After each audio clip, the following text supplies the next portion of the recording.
So this is, I think, my most modern piece of aircraft equipment I have.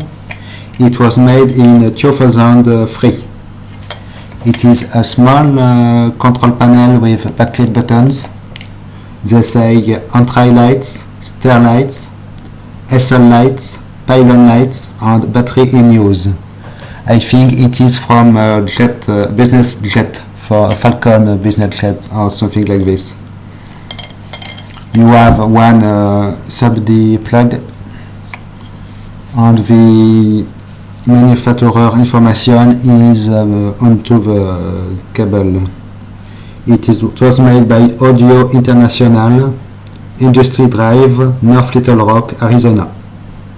So made in the 20th of November 2003. Part number is 30800664 or SPS F90C 5785 revision A. I got it for €5 onto eBay, so I think it was a pretty good deal for such a modern piece of equipment. The buttons are LED backlit with small SMD LEDs. So it is my most modern part I have.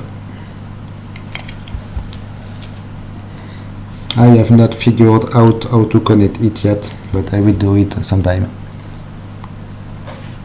Thanks for watching.